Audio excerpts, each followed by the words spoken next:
Hello, friends, and welcome to the 360 Experience podcast. And I am your host, Tim Braheem.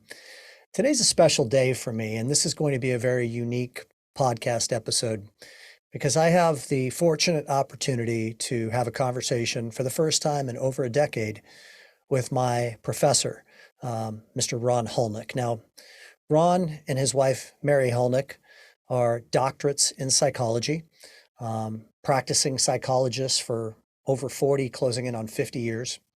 The two of them, many years ago now, more than 40 years ago, founded a university in Santa Monica called the University of Santa Monica and developed the first and I believe only spiritual psychology master's degree in the United States and perhaps even the world. I was introduced to this program by a dear friend of mine back in 2009. And went to school there for 3 consecutive years and earned a master's degree with an emphasis on consciousness, health, and healing. I will tell you that I did not go to school at the University of Santa Monica for the purposes of getting a degree to then be able to parlay into a career, although it has definitely turned out that way. I was in a moment of challenge in my life. I had just gone through a divorce with my wife of 13 years, and I was in a deep state of self-reflection and soul searching. And I've always been interested in both psychology and spirituality. So a little bit of a background, just because this is important for me to tee this up, and then I'm going to share with you how this episode is going to unfold. Spiritual psychology is non-dogmatic and non-denominational, meaning it doesn't exclude any faith. It actually includes all faiths. And when I was raised, I was a Catholic. I went to a Catholic high school, graduated from there, and then went on to college. And in my early 20s, I started to question some of the beliefs that I had learned and the teachings that I had learned from my youth. And actually went through a very short period of time where I was basically an atheist. I just kind of rejected the whole notion that God even existed for a period of time. Not very long. I quickly realized, because I then started to dive into looking at all faiths, all religions, all philosophies, and all notions of spirituality, that there's just so much beauty and so much available to learn and to grow from and to help make me a better human being and make all of us a better human being. So just so I'm being clear, I believe in all faiths. I believe that all of them are good at their core and teach the fundamentals of being a good human being. So none of this conversation that I'm going to have with Ron should offend anyone or exclude anyone, I would think. It is all inclusive, and it is incredibly valuable material. Now, in my tenure at the University of Santa Monica, my whole world changed. Everything in the way that I saw the world and that I see the world to this day is very, very different. It's kind of almost like pre-USM and post-USM, there's 2 different lives. And I think that some of that will come out in the conversation that he and I have. I'm going to embellish a lot during this podcast episode. A lot of the topics that Ron and I are going to discuss are deep and rich and important. I think that if you listen to the duration of this episode, you will surely walk away with a different viewpoint on how you show up in the world and how you see the world, which is the intention. So from time to time, we will cut away to me and I will do some teaching myself. So this is an opportunity for me to share with you an incredible human being, a very wise man, someone who I revere greatly. I've had a crazy life. I've met so many amazing souls on this journey that I've called this lifetime. And Ron Hulnick is way up at the top of the list of one of the most important people that I've ever met. So I'm grateful to be able to bring him to you. And I'm grateful to be able to teach alongside of him with some of the stuff that I've learned from him over the years and from other forms of teachings that I've received. As always, feel free, please, if you would, to subscribe to the 360 Experience podcast. That's how we grow and get our guests like Ron. If you're watching this on YouTube, certainly would love to see your comments. We read all of them. If you're watching this on Spotify or Apple Podcasts, please like us. That would be really helpful as well. It helps us grow. And always check the show notes at the bottom of whatever channel you're viewing this on, because there is a link to some other value-added resources associated with the content in this episode. So without further ado, I'd like to introduce you to my professor, Mr. Ron Hulnick. Wow, Ron, I can't thank you enough for being with me. I feel so honored. I feel compelled to tell you that you've made such a massive impact on my life in ways that you probably are not even completely aware. And I mean, my whole career as a business and life coach was spawned by by you asking a very profound question in the classroom at USM. Of the entire class, you posed the question, what is it that makes your heart sing? And Great question. it really is a great question. Well, I tell people this story all the time, and I say, that there's something about that question that really reverberated in me, like really reached me to the core of my essence. And I went, whoa, wait a minute. Like, don't answer that question right now. That's big, and sit with it. And I sat with it for months, and where I ultimately arrived is what I do for a living. So thank you. And it's really an honor to have you. Well, my pleasure. My pleasure. Really. I mean, no kidding. My pleasure. So let's get started with, I mean, in the intro, I talk about the fact that, you and your wonderful wife, Mary, have gifted so many people over the course of time the blessings of being involved in the University of Santa Monica spiritual psychology program. And I get asked this question all the time by people, what is spiritual psychology? So I know you've been asked that question a million times. If you don't Yes. mind giving us just a quick overview, I think that would be helpful to get us out of the starting gates. Relatively little education is of the heart. See, and how can you tell the difference? I say, because people ask me that all the time. I say, who's the person that you love the most? It's like when you think of somebody, and for some people, it's not a person, it's an animal or something like that. That when you think of this person or pet, that you just feel it in your heart. That's what we're talking about. See, that's the place where we want to operate our lives from, not from the reasoning positioning of the mind. The mind is a tool, as we see it, to be used in service to the heart. But we've lost sight of that largely on this planet at this time. Well, this is an unusual time. We're starting to catch on again, but that's the essence of it. Now, I want to take a moment to interject here before we have Ron continue to talk about the curriculum at the University of Santa Monica, because what we need to first do, he and I, is lay a foundation. So as we get deeper into this conversation, so much more of it will make sense for you and will have a huge impact on you. So one of the foundational principles of the University of Santa Monica is that we are souls having a human experience. And that's a very important juxtaposition and a different lens to look at the world through.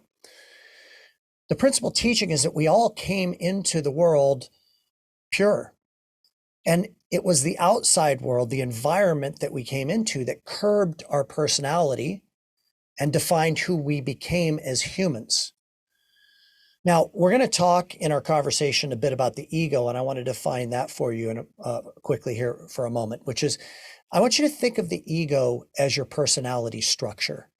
The way that you show up in the world, the way you think, the way you behave, that's the ego. The soul is a very different component of who all of us are. It's that part of us that loves, that part of us that feels compassion, that part of us that feels empathy, and that evokes presence and has a strong intuition.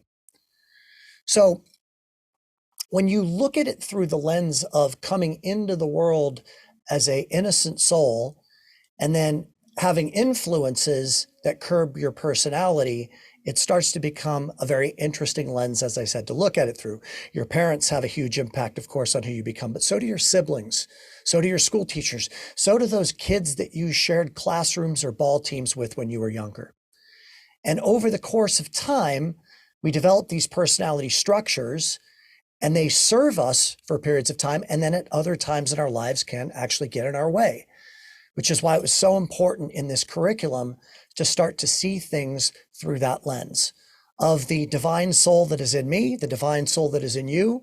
And then when somebody's acting out, it's their personality, not who they really are, that's having a difficult time. And we're going to connect all these dots, I promise you, as we dive into this conversation. But again, I need to lay this foundation for you now so you can really comprehend it when we get into it. So over the course of my 3 years, I really got an opportunity to see the storyteller that had been existing inside of me for, at that time in my life, about 41 years. We all, based upon our experiences, based upon our conditioning, based upon our personality, have a story that we tell ourselves that influences the way that we see the world. And again, in some ways it's positive, but in other ways it can really be inhibiting to our experience of life and the joy and happiness that we experience. So USM was designed by Ron and Mary Hulnick with an incredible mantra, which is school the way that you wished that it always had been. So this was a very different school. There were no tests, but there was a lot of work, and it was very saturated and intense work.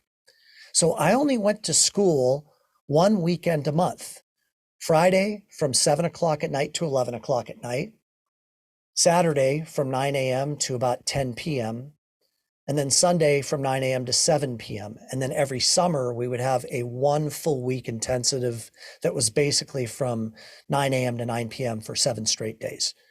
So it was very condensed. And what was different about the curriculum is that there were no tests. There was a lot of reading and there were a lot of papers. In fact, I calculate that I wrote over 1,500 pages in my time at the University of Santa Monica, and I read over 40 books. But in addition to that, it was a very experiential curriculum, one that's a little bit challenging to explain because you have to actually be in the classroom of roughly 250 students and go through it to really comprehend it. But we learned how to facilitate each other. And in the process, we worked through a lot of our own issues. We also learned how to be present with each other and ask excellent questions to help somebody uncover the answers to their own circumstances and to help them heal and grow. We studied some of the most amazing psychologists that have ever been around. People such as Albert Ellis, Fritz Perls, Erik Erikson. We learned concepts such as neurolinguistic programming, person-centered therapy, etc. And we practiced them on each other and helped each other learn and grow. It was an incredible, incredible experience. So in this next clip, Ron is going to share with us the difference between heart-based learning and mind-based learning, which is an important distinction as we start to evolve through this conversation with Ron Hulnick. And the other thing it was, most education these days in this world is mind-based. As you well know from your attendance, most of our processes are heart-based. We're interested in people touching that place in their hearts. And then let's look at this issue from that place. Let's look at this issue that you're having a problem with in your life from a heart place. And lo and behold, what did we find? We find that looking at it from that perspective, people could find healing. Because the essence of the heart base is love. And you can't hold love and againstness in the same thought. So if you're going to go for love, you do that by surrendering whatever the negativity is that you were holding in your consciousness that's been in the way. And USM became, over time, because we kept adding to this basic understanding, this overriding sense of, let's see what that looks like from your heart. And when the more people started doing that, the more they started getting these amazing results that they had never imagined possible. So let's deepen that. So there's a phraseology that we used to use in school that you taught, which was, I'm upset because ... right? Like, and I've actually been upset before. So you can use me as your guinea pig. Okay. So looking at it through that lens, let's say that we have a grievance with another person and they're doing something to me, right? I'm at the effect of they're Mm-hmm. wronging me, Mm-hmm. and Mm-hmm. I'm upset. I'm pissed off at them because, Mm-hmm. okay, how does this model work of looking at it through the lens of love to assist in the healing of this experience Yeah. and perhaps even the bridging of the gap between me and that other person in my example? Yes. Great question. You'd think you were a USM grad or something. You know? um, see, and this, I'm going to make a statement now. The people are going to go, what is he talking about? Anytime that you have a problem with anybody about anything, the process that you are working that problem out goes through your psychological system. Okay. There is nothing that causes disturbance in another person unless that other person is choosing to see it in a particular way. Let's say that one more time because I want to make sure. So there's nothing that's going to, we'll use me as an example. There's nothing that's going to cause disturbance in me from you as an example or any other person unless I'm looking through a specific lens of That's that right. experience. That's Okay. right. And the most prevalent terminology that so many of us use are the simple words, I am upset because. I am upset because. And are the you are that cause, or what you're doing or what you're saying or how you're being or what position you take on politics, or or whatever. Uh, you are obviously wrong. I know what's right. And because you don't see it my way, I'm upset. And righteously so. Anybody in their right mind would be rightfully upset in that kind of a situation. And we come along and we have the audacity to say, well, wait a minute, wait a minute, wait a minute. Let's take a look at that more closely. I am upset because. Where is the upset taking place? Inside of me. Yeah. Where is the blame you're placing? Out there someplace. Does that outside event have to provoke the response of disturbance inside of you? Are there no other choices? Mm. See, but because we think, because our egos are king in most of our world, because we think we're right about all the things that we feel strongly about, anybody else who disagree with us, by definition, is wrong. And those people, they need to be educated, at least, at the very least, or at the highest level on the negative side, they need to be exterminated. Mm. You take that to its furthest degree, it's called war. Mm. I mean, anybody, it seems to me, now maybe there's something wrong with my way of thinking. I cannot fathom bombing other people and having them bombing me. I mean, we've had this experience before. It's not like it's new. And then at the end, we make friends and we go about our lives anyway. Yet, with all of that suffering and all of that pain and all of that infliction and all of that death and all of it, somehow we put that in the it's okay realm. We must do that because what they have done is so bad. According to who? Well, according to me and all the other people who believe like I do. So, how do you feel about what he just shared there? I would imagine there are at least a few of you listening that are thinking of someone in your life that has triggered you and that treats you poorly. And you're like, that this doesn't apply to that situation. Well, as he said, let's not forget that when you're upset with someone, it's your upset. The experience is taking place inside of you. And what we're going for here is taking a look at, is there maybe a different way to hold this inside of me that liberates me from my suffering? So I don't know about you, but whenever I've had the experience of being pissed off at someone in my life for any period of time, especially an extended period of time, it doesn't feel good. It dominates my thought process. I'm on like this consistent thought loop of what I want to say and how right I am and all that, but I'm suffering when I'm going through that. And we're not talking about giving someone a pass. So hang in there. We're going to get to these things that might be coming up for you right now. We're not talking about saying, hey, just trample all over me. We're talking about how to draw boundaries and how to hold it in your consciousness to where you relieve yourself from the suffering. Let's get back to Ron. So like if I'm upset that you've done something to me Yes. and it's my upset, it goes back to the Buddha's statement of being angry with someone is like No. holding a hot Mhm. stone in your hand, ready to throw it at them. In the meantime, you're the one You're gets getting burned. burned, Right. right? So like Mhm. inside of me, my upset is causing my suffering.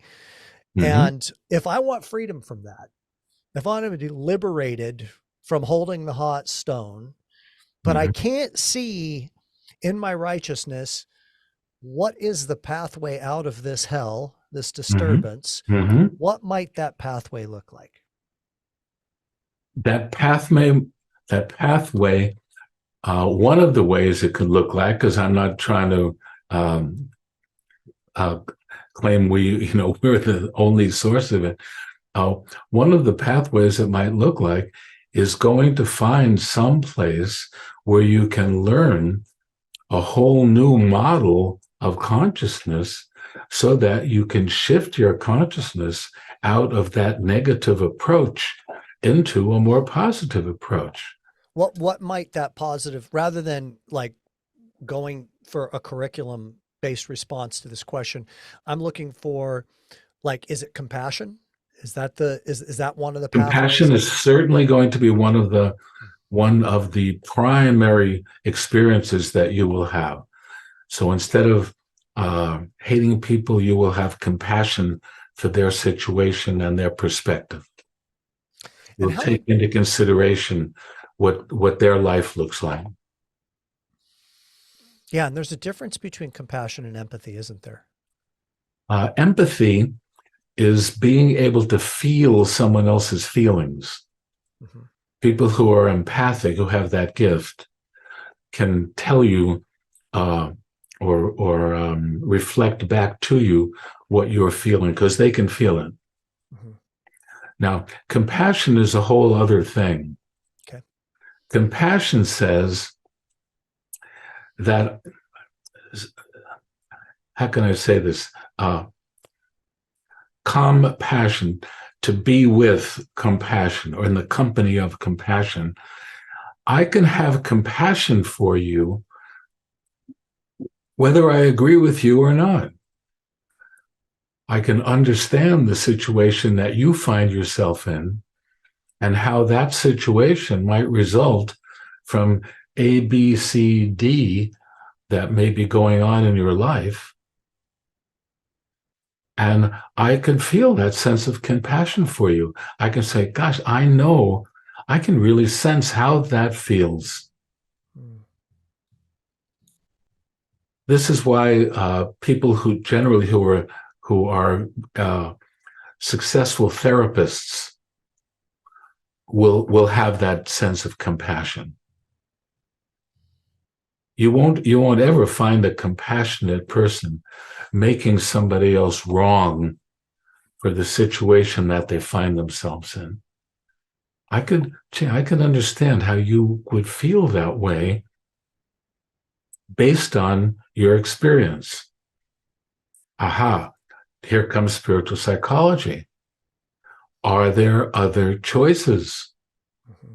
Where do we learn about the other choices?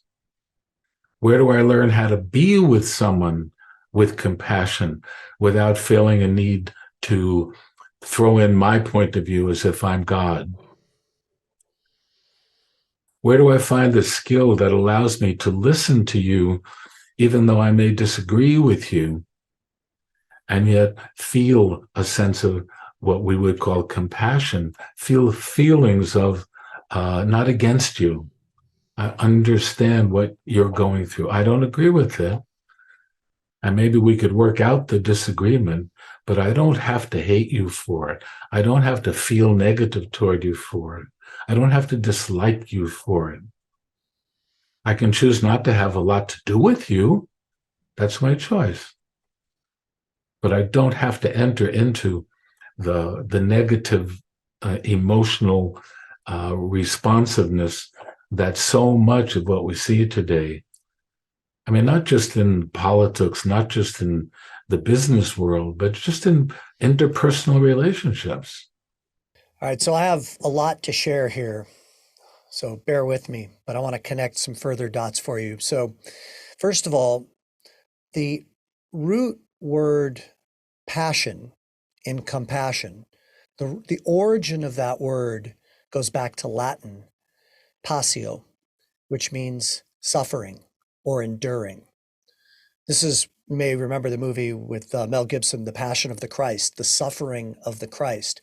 So compassion, literally translated, means to be with someone who is suffering, to just be with them, to not have to solve or change the situation, but to just be with them. And some people are much more naturally compassionate than others, but boy, is it a place that I think most of us as human beings want to strive to get to.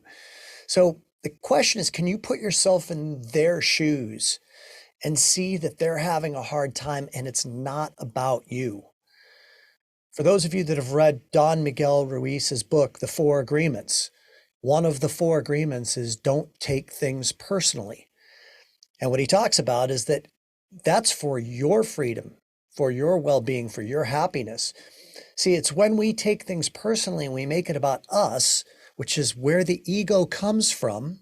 Okay, so let's connect these dots. You see, the ego, by definition, thinks that it's the center of the universe. Everything revolves around it. The soul is connected and sees the beauty in all things. So when you're coming from an egoic perspective, you take things very personally and you're very invested in being right, because that's what makes the ego survive.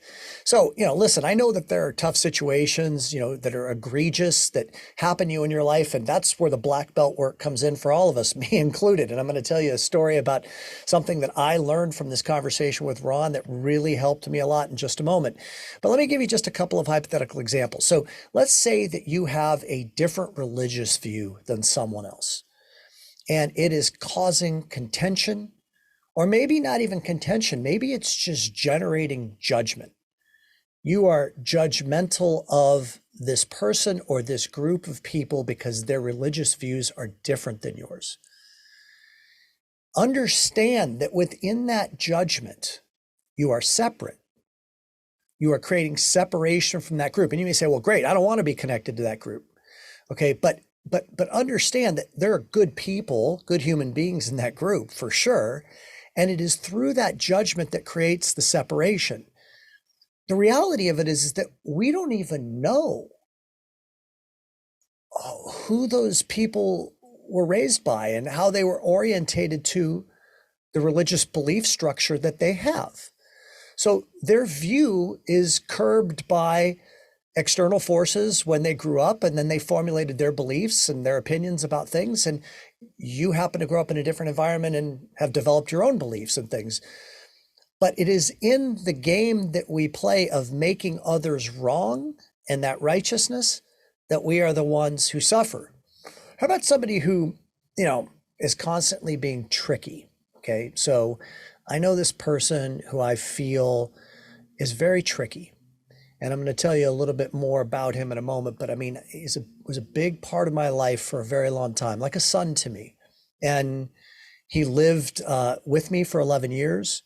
And when we started a business together, and I feel like I did a lot of really nice things for him over the course of about a 15-year period of time. And I won't go into the list, but it would make your head spin. You'd be like, oh my gosh, you did all of those things for him. I did because I loved him. But he kind of did some things that ended up severing our relationship. And I had definite againstness for about 2 years leading up to this conversation with Ron. I mean, if his name came up, or even if I thought about him, when I reflect back on it, I could see that I was holding judgment, I was in righteousness, I was in my ego, and I was definitely suffering as a result. Now, about 6 months ago, my wife and I went to his hometown. And when I was in his hometown, I realized, wow, this must have been a tough environment to grow up in. You had to be resourceful. You had to take what you could get. Yeah, you had to learn how to be tricky to survive. And that's when things started to loosen up a little bit for me. And I started to see things through the eyes of compassion. Wow, it must be difficult to be him, to have to kind of maneuver around all the time and see what you can get away with. It must also be difficult to lose some friendships like the one with me and a couple of others that I know of as a result of that trickiness. And then I started to not take it so personally. And I started to realize it really isn't even about me. See, it's that place that we come from when we think that people are doing something to us that causes our suffering. He was never doing anything to me. He was just doing what he knew. Now, does that make it right? No, I'm certainly not saying that. Does that mean that you should have a relationship with someone who is not adhering to the same values that are important to you? No. It's to say, once again, that if I can move from judgment and righteousness to compassion and seeing through the lens of, oh, I wonder what it was like to be him when he grew up, and getting curious with that, that we can start to loosen the ties that are around us and start to get free. Let me check my notes here real quick. Yeah, it's that againstness, that againstness that we feel. And the key thing is when you're choosing to not deal with someone anymore, like, okay, you know what? I think this relationship has stayed its course and I'm going to go in a different direction, which is what happened with me and this person that I'm referring to. You got to be very careful because the ego is very tricky and stealth. I could craft the whole story around I'm not in againstness or I don't have any judgment of this person. But when you check inside, you can feel it. And I'm currently in a place now where I can talk about him, I can think about him in very fond terms and with gratitude for the time that we spent together. And I feel free. And if we ever connect again, I feel like I'm in a very different place than I was for the last couple of years prior to my conversation with Ron, where I was in definite judgment of him because I was taking things so personally. Let's go back to my conversation with Ron. When you're triggered by somebody, okay, somebody is doing something to piss you off. They're pressing on a wound. We all have wounds, most of us. And you're trying to find this compassionate place, this place of neutrality, non-judgment, curiosity, as to what that person's experience must be like. Mm-hmm. It's difficult to find that compassion in the midst of your pain, in the midst of your hurt. How do you suggest one work with that? Great question.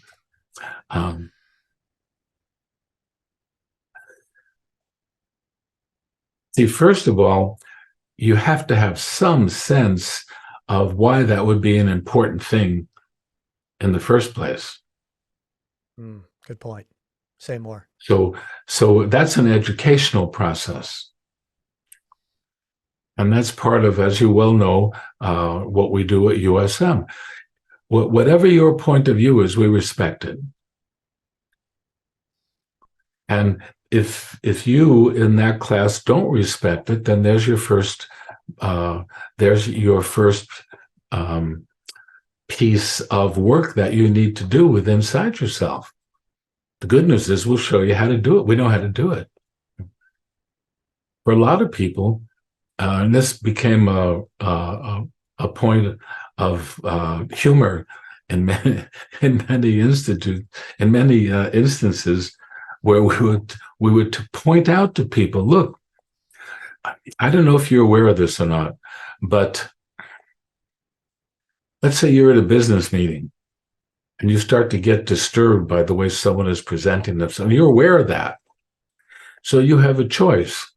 You may not be aware you have a choice if you haven't had some training in that direction, but you have a choice.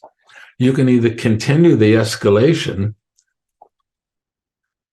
which ultimately that leads to a process called something like war, or you could say, gee, I think I need a timeout here to just get away from this situation and go inside and see what is it about this that's disturbing my peace, Mm. and then see how I can let go of it. Because what you always will find is there's some judgment inside, some right wrong thing going on. You will always discover that, and so you need a little time out to make that inquiry. So every building, every place you go, they have little rooms uh, where there's the restroom where people can go in and sit down and just take a little time to cool out and talk to themselves a little bit and see uh, if they can get somewhere. Now, these rooms are very cleverly disguised as places where people go where they need to uh, go to the toilet or something like that. So in that way, they can have them everywhere. You know, and you go in there and you start to take out some of your materials. Uh, and let's see. Here's a quote from Pierre de Chardin. You know, we are not human beings having a spiritual experience. We are spiritual beings having a human experience. Something to remember. Here's one of my favorites from A Course in Miracles. Your task is not to seek for love. Your task is not to seek for love, but merely to seek and find all the barriers within yourself that you have built against it. Mm. And to that, we add, and to dissolve them. Mm. And those barriers are oftentimes judgments, aren't they? They are almost always judgments. And so the quote from A Course in Miracles, which I've also have heard accredited to Rumi, Jalaluddin Rumi, who's the great Persian poet from hundreds of years ago, is so beautiful, really powerful, right? So your task is not to seek for more love; it's to identify the barriers that you've put in the way of it, and then to seek to dissolve them. It is what we're talking about here is slowing it down. And this is not something that I have mastered clearly. It's a part of my humanness. But in those moments when things escalate or when we start to feel triggered and we start to feel that againstness, what self awareness is to be able to identify it, to find ourself in that moment. Where am I right now? Oh, I'm pissed. And to slow everything down. Now, in Viktor Frankl's book, A Man's Search for Meaning, let me rewind for a second. Viktor Frankl was a Jewish psychiatrist who was in a Nazi concentration camp for several years during the war. He fortunately survived and then wrote the book, A Man's Search for Meaning. And it was in that intense situation where so many of his friends and family members did not survive. He realized by watching certain Jewish captives and how they responded to the situation that we do have a choice, even in the most dire of circumstances, as to how we respond to anything. So imagine being in a concentration camp and having the German SS guards just be absolutely awful to you, to say the least, and to your family, and taking people away to their death. What he witnessed was that there were certain people who found compassion, believe it or not, for the guards and refused to move into a place of judgment and righteousness and saw only through compassionate eyes. And if you've never read this book, it's an incredibly powerful book. It's a classic, A Man's Search for Meaning by Viktor Frankl. And in that book is a very important quote that I want you to digest. And that quote goes as follows: between stimulus and response, there's a space. And it is in that space that we have the freedom to choose our response to any circumstance. And that's what Ron is talking about here. The stimulus is somebody doing something that upsets you. The response oftentimes comes very quickly, and on the heels of that response, we have regret. We feel bad. We wish we wouldn't have flown off the handle. We wish we wouldn't have said what we had said. The key and the work is to slow it down. And when there is that stimulus, to take that time out that he's talking about and to increase the space between that stimulating event and your response. So you can work within yourself to find compassion and respond in a skillful way that will be void of regret. What are the common denominators of top originators in the mortgage business? They're well scripted. They have a system for marketing themselves that generates leads. They manage an effective database and they have strong referral partner relationships. The other common denominator of many great originators is that they have a business and life plan, a roadmap, a guide for them to achieve success, and they have an ally, a coach, who assists them in the successful implementation of that plan. Performance Experts Performance Accelerator private one-on-one, one-year coaching program is now accepting applications. This is my company, and these are my certified coaches that specialize in the mortgage business. Go to www.mortgagecoachingnow.com and click on Get a Coach, or go to the show notes and click on the link that's provided in this episode. Now let's get back to the show. The part that I want to really hammer home to this is that I want to make sure that people are getting is that it's a choice. Choice. And the choice is, I'm going to be a little bit, I don't know if this is provocative, but I'm going to say the choice is, do you love yourself enough to stop judging others? How do you feel about that statement? Well, I mean, I think it's a very accurate statement. I would say you just care about yourself enough to look at a whole new perspective. But no, really, do you love yourself to consider the possibility that there's a whole other way to do your life that you're not aware of, that makes it so much more fulfilling? So there are surely people listening to this going, yeah, this is all great, but man, you don't know the people that I have in my life and the shit that they do to me. So like, what would you say to that person? Like, yeah, but I have a wife or a husband who doesn't, respect me or doesn't, respect my boundaries, or my parents still try to parent me and I'm 45 years old and, and it triggers me. Like, what's the choice there? Is it to just hold in your loving to such an extreme degree that you're impermeable? I know that Mary has often said that, perfect vulnerability is perfect protection, I believe is what she said.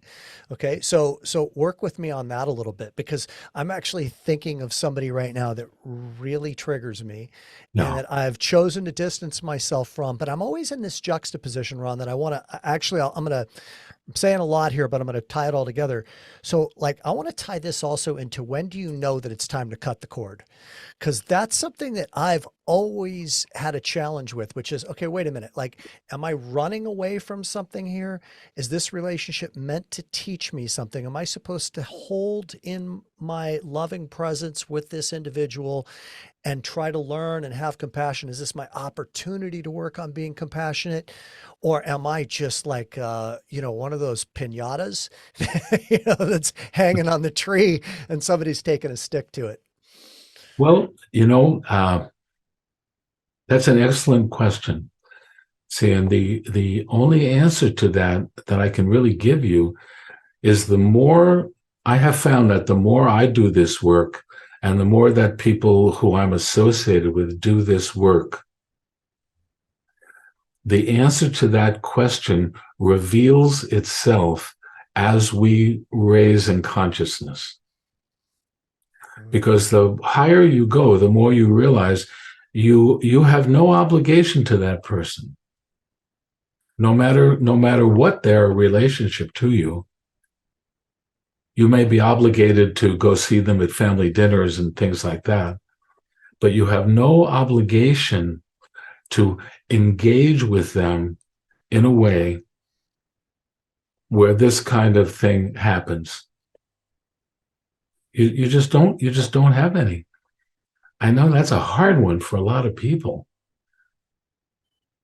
So I'm gonna challenge you. You don't remember this, I'm certain, but when I was in school, in my first year, yeah, first year at USM out of three, I was engaged in a relationship with a lady who, at that time, I loved her and she loved me, but boy, it was a hellacious relationship. I mean, we really, we caused a lot of suffering to each other in the way that our personalities and our egos interacted. And I came up to you at a break and I said, okay, I've got this woman in my life, blah, blah, blah, blah. And I said, and I feel like I should end the relationship. And you looked at me very stoically between the eyes and you said, you can. And you can Yeah, repeat that exact same experience with someone else if you would like to. that's And I was right. like, oh man, you got me trapped now, Ron. So I went back into the fire for another 2 years. But like that's kind of my point. Like, when do you know? Because like I really understood what you meant in that moment. It was like, okay, like this is an opportunity for me to do my work and to work through this with this soul, this woman. And when do you know you got the lesson and it's time to graduate, you know? I mean, that's an excellent question. See, let's go back to some of the basic tenets of Yeah. USM and spiritual psychology. So we're here to learn. Uh, there are lessons that are unresolved in our consciousness that, let's say, our soul is choosing to learn, and it's coming to the earth school.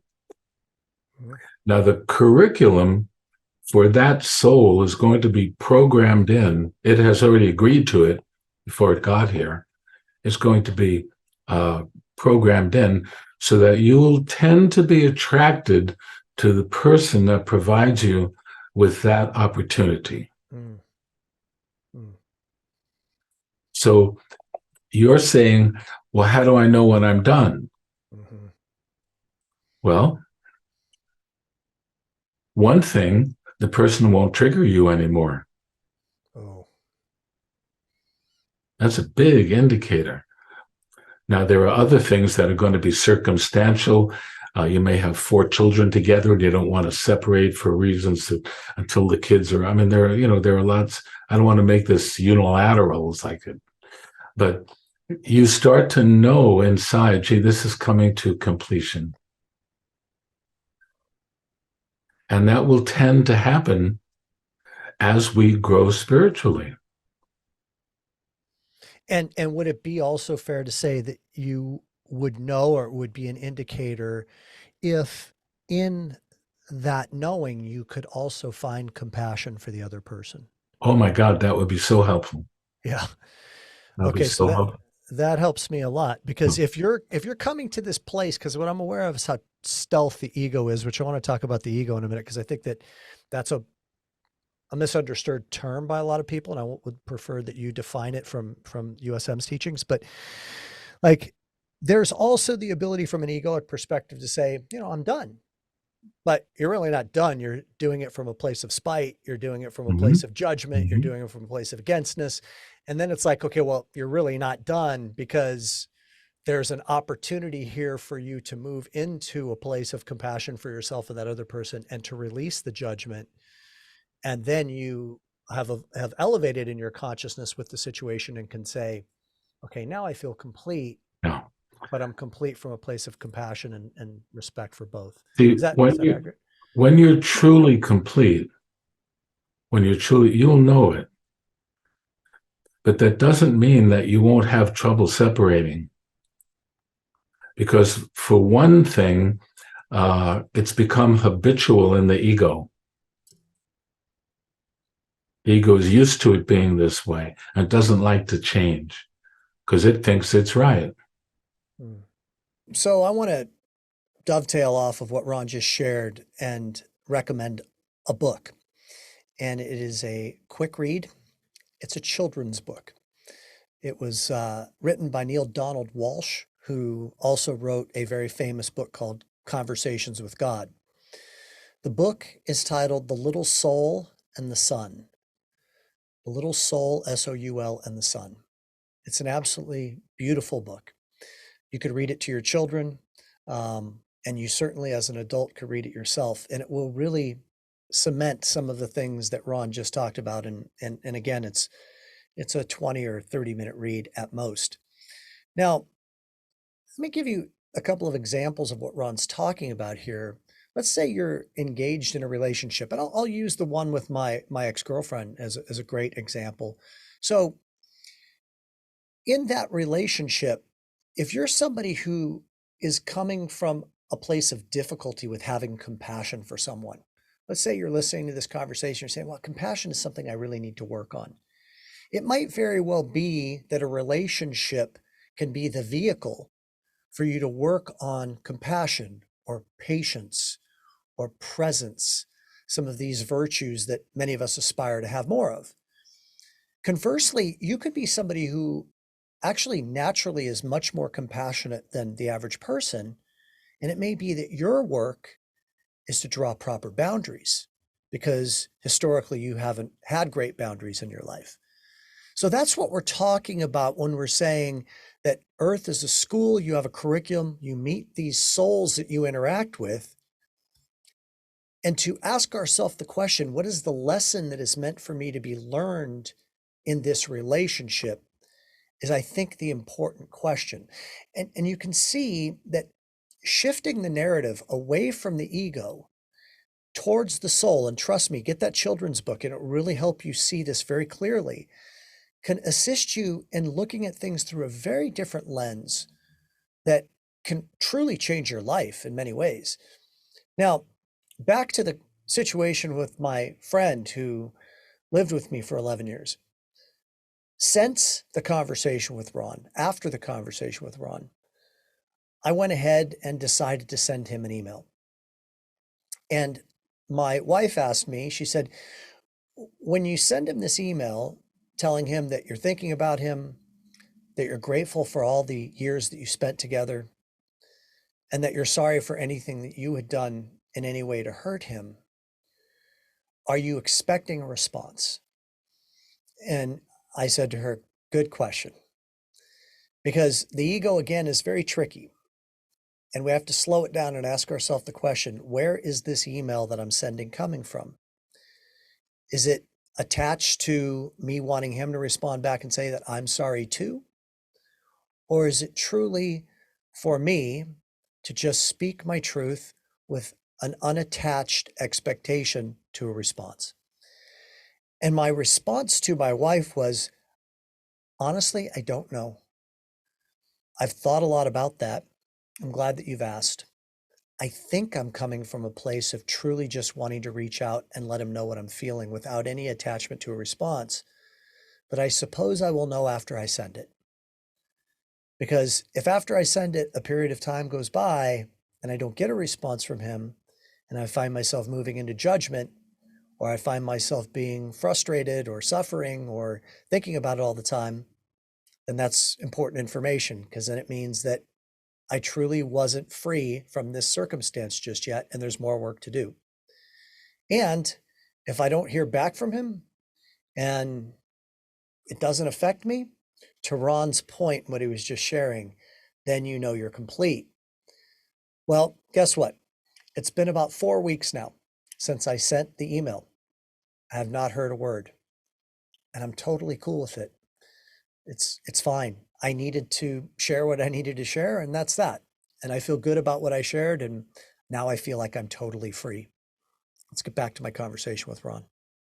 What about, so I love how you took us down a path that I want to go deeper into, which is this going inward.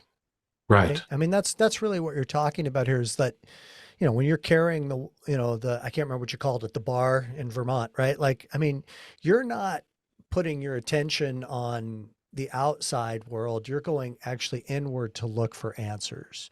That's where And the answers are. yeah, so let's talk a little bit more about that. I mean, I don't know that, I mean, in, pre-USM and since then, I'm an avid meditator. I mean, I know you are too. I mean, I usually get in a good 45 minutes every day, and you know, the inside landscape can be quite a bit more enjoyable than the outside landscape, I find. No, And within that landscape, there's answers that exist if you can get quiet enough. And by the way, I've accessed a lot of those answers through dance, which has been another sure, fascinating sure. experience for me. Is doing these 5 rhythms dance classes, and then I get all these significant downloads of information. But I'd love for you to teach a little bit upon the importance of going inward and getting quiet. I know that you're a Ram Dass fan, as am I, and I know he had a big impact on your life. And I believe that his quote was, "The quieter we become, the more that we can hear."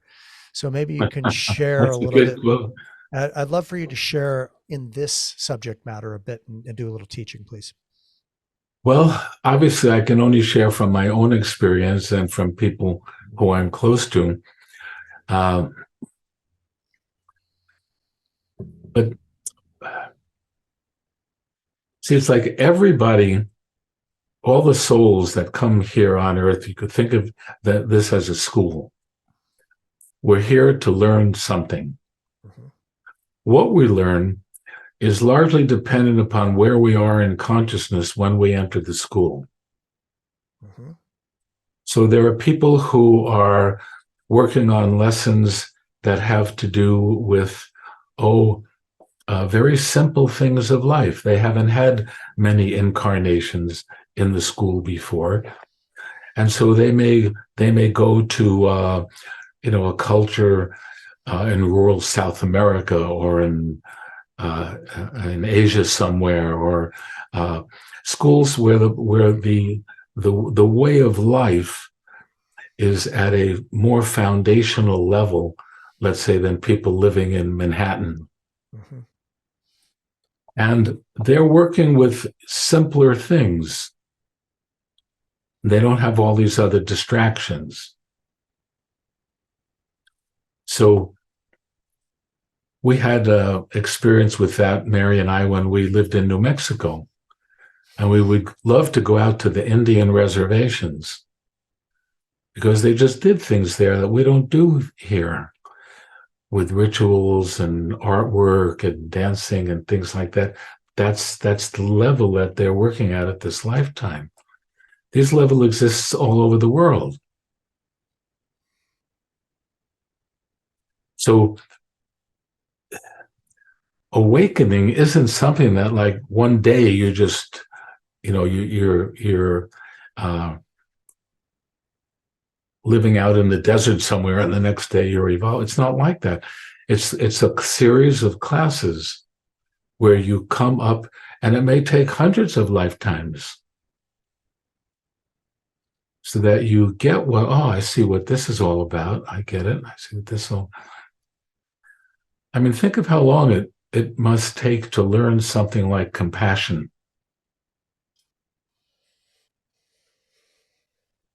where you are really able to feel what somebody else is feeling and not have it mean something about you. These are not easy things.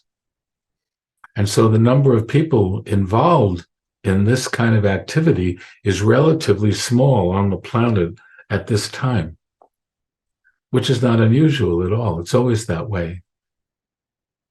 So those that are listening that don't have an orientation to reincarnation or multiple incarnations of one's soul, that may have an orientation that is more structured in, let's say, a Western, theology based Right. religion, heaven, hell, you know, what happens after this is I go to one of those two places and that's it. And there's Mm-hmm. a bad situation or a good situation. What's your belief on all of that? Just so people can get a flavor for that. Well, And you were brought up Jewish, right? yes, So yes, you know that way of thinking too. So I'd love to yes. understand the difference and the juxtaposition between the two. I'm thinking because I want to say this in a way that I don't piss off a lot of people. Oh, that's okay. I'll tell you what a good Bible is. I happen to have a copy of one right here. I don't know if you can see this or Yes, not. of course.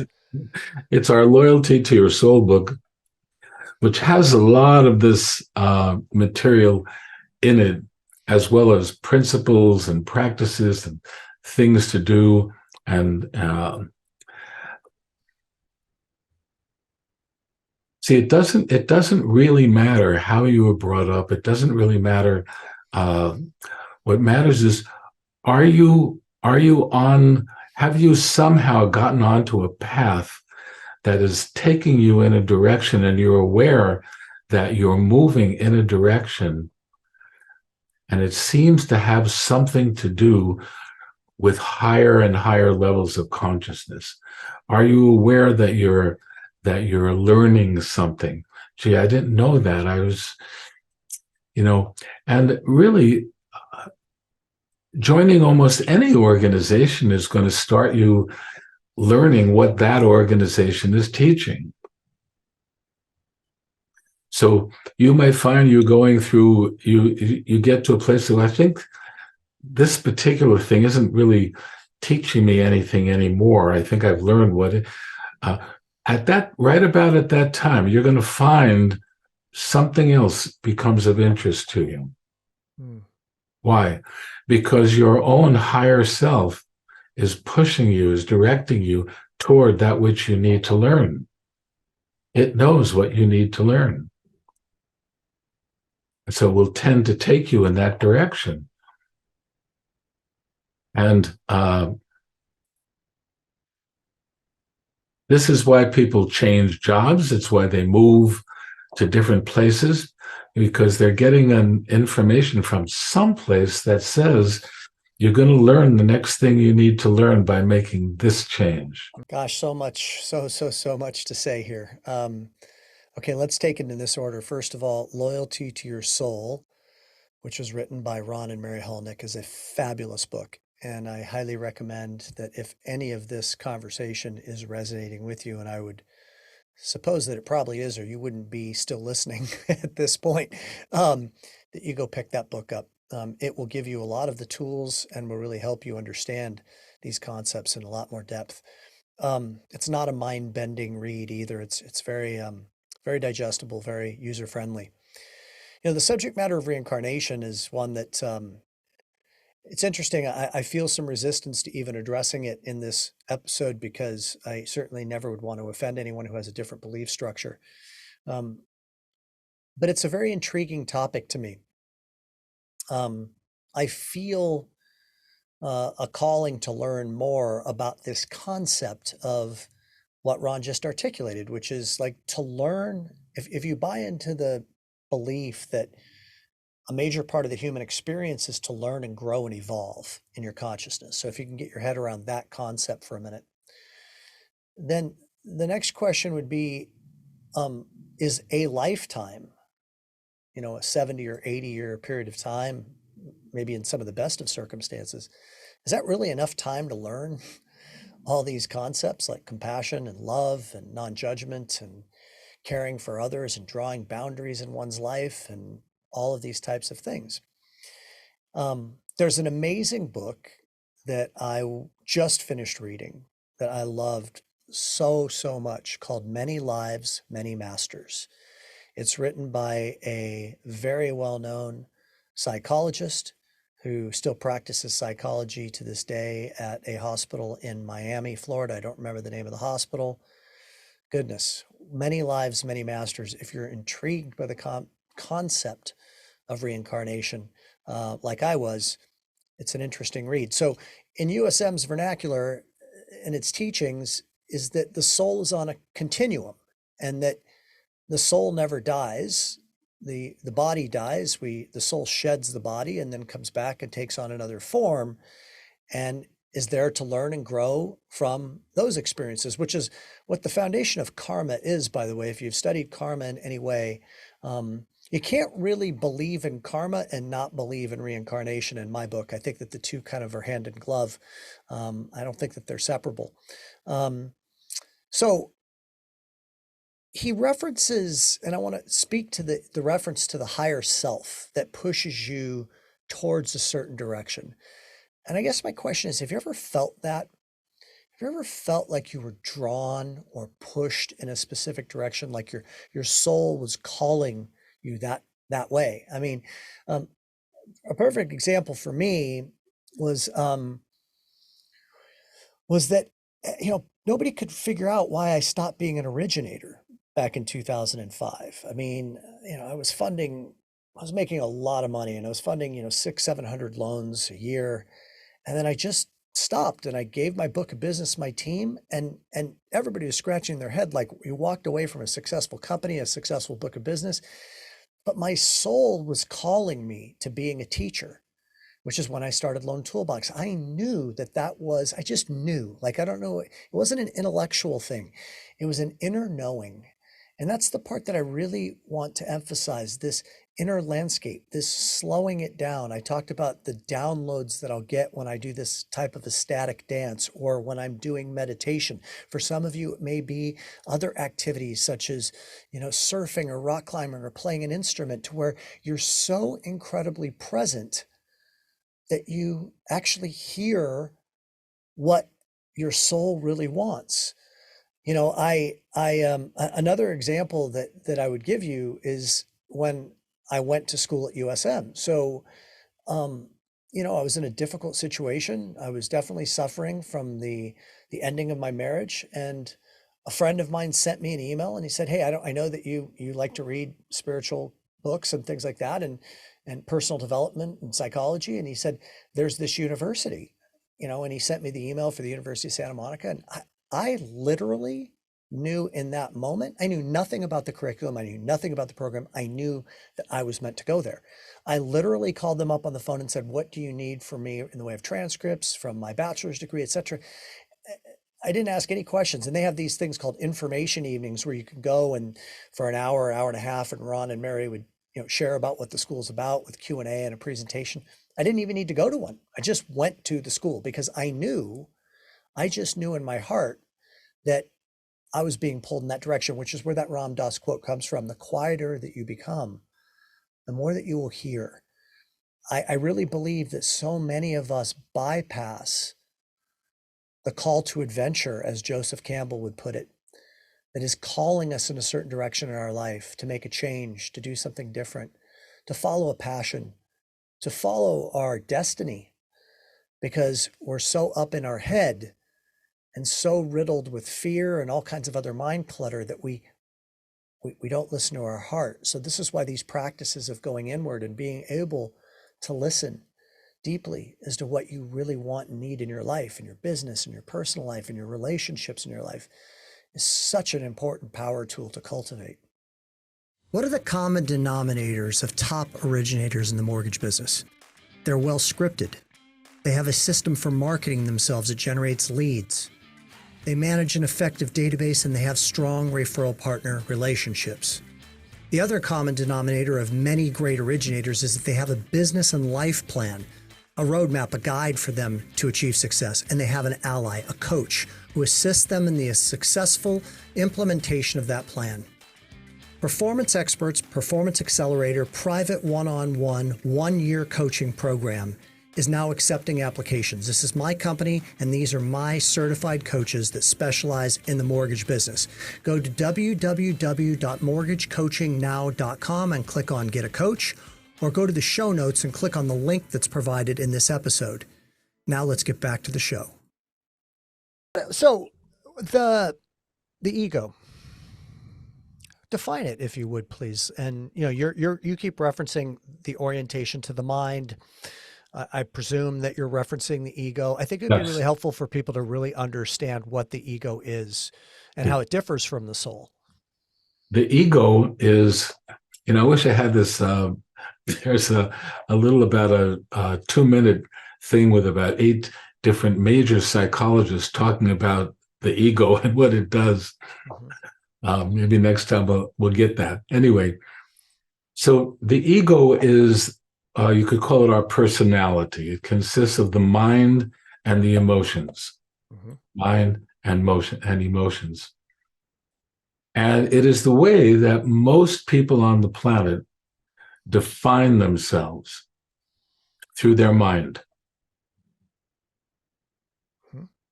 People who are uh, evolving at the level of starting to move out of that, they're starting to move into the next higher level, or they're starting to move into what we would call soul consciousness, where you start to think about things in a different way. And so they begin to get educated on, well, what's a new way to think about things? Where do you find that? So there are teachings such as our book and what we do, where we say, well, we put people into processes where we take them inside, and we don't take them inside. We give them direction to go inside and get in touch with what we call their higher self. And we ask them to give that higher self a voice. Now, this isn't something that people can, they have to work at it a little bit. But eventually many of them get to a place, and I have to say many because most give up because they just see all that means is they're just not ready yet. That's all. But those who are ready start having these experiences where they are not in their mind, they are at a higher level that we refer to as the higher self. You could refer to it as the soul if you wanted to choose that. And there is a consciousness that you can access that will give you direction, it will answer questions. So I want to make sure that we define something important here, which is when we're talking about the ego, we're not talking about it being a bad thing. I mean, we all have egos, we all have personalities. It's understanding that there's another aspect of ourselves, that higher self that Ron just referred to, or the soul, that is incredibly wise and is a place that is much more enjoyable to be living our lives from because we feel more connected with others and more connected with ourselves and our environment. I get to experience this every year, and I've been so blessed to be be able to do what I do for a living. So, as a part of the Leadership 360 program, in the first year, we do this 8-day business and life planning retreat in Costa Rica. And people ask me from time to time, "Why do you do it in Costa Rica?" And the answer is very simple. If you're asking that question, you've never been to Costa Rica, and I don't need to be snarky when I say that, but Costa Rica is an incredibly high vibrational place. I mean, the energy down there is palpable. Nature is abundant, the people are kind. It's a great place to retreat, to slow things down, and we've designed an incredible curriculum that helps people slow things down. And what happens is their ego starts to dissolve over the course of those 8 days. Um, and it is from that dissolved or more mellowed out place that people have a lot more access to their higher self. And it is in that place that their smile comes out more. Um, a greater connection is made. That's why the group gets so close with each other, because their guard is down, they're out of their head, they're in their heart. And creativity is available, which makes for some really magical experiences on seeing things clearly and thinking out of the box a bit more, because you can really feel the direction you want to go in your life and in your business. So, as we wind down this conversation with Ron, I also want to reference a couple more books that I want to guide you to. And I know I've given you several today, and we will put them in the show notes. The Surrender Experiment by Singer. Michael Singer is his name. He also wrote The Untethered Soul, but The Surrender Experiment is a terrific book. uh, about letting go and surrendering, as the book title says, and being less in your ego and more in your heart. And then anything from Dr. Joe Dispenza is absolutely fantastic. In my book, I like to refer to the book Becoming Supernatural. He's written 2 books, but Becoming Supernatural is my favorite of the 2. Also, Breaking the Habit of Being Yourself, which is his other book. So let's conclude my conversation with Ron, and I certainly hope that you've found this to be an intriguing episode of the 360 Experience. Thank you. No, And thank you for being my guest on my show, and thank you for your energy and your wisdom. Please say hello to Mary for me. I will definitely do that. And as I said at the very beginning, thank you for the great impact that you've made on my life. And actually, I think I needed this conversation more than I realized, because there were a couple of autobiographical questions that were inserted in there that you were here. You gave me some therapy coaching here a little bit, whether you knew it or not. So yeah, it was really, really special for me. Thank you, Ron, very much. Always pleased to help, whether I know it or not. Yeah, exactly.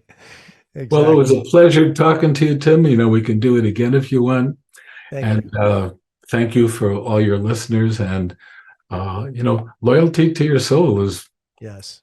is a great a great step if this is a direction. Because I want to make it very, very clear. You choose this direction, you're going to change your life.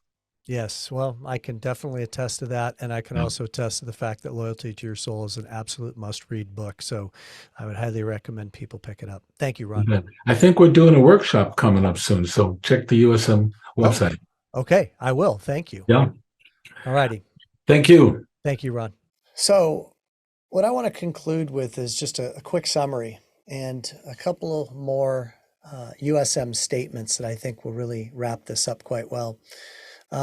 First of all, I attended the Loyalty to Your Soul workshop in person. It's now done online with my mom many years ago now. It was the first one they ever did, which was 10 years ago. It was wonderful. If you feel called to that, I highly recommend you go to the University of Santa Monica's website and see when they're doing another one. Ron and Mary Hulnick are truly a gift and bring so much beauty into the lives of the people that they teach. What we're talking about here at the end of the day, as I've shared, is being able to get free from what disturbs our peace. And the pathway to that, again, is to move out of the judgment and righteousness game and to stop taking things as personally as the ego wants to take them. To not, of course, let someone run roughshod over you. That's not to say, again, that that's okay. It is to say that to move into a place of a heart-centered perspective and to see that that person that is maybe acting in a way that is unsavory, as we might want to call it, that they're suffering, and to see it through those eyes of compassion. So in the amazing words of Ron and Mary Hulnick, I want to share 2 phrases with you as we conclude. How you relate to the issue is the issue. And to further deepen that, how you relate to yourself when you're going through the issue is the issue. I hope that you've enjoyed this episode of the 360 Experience podcast. Thank you for listening, and I hope you have a beautiful day.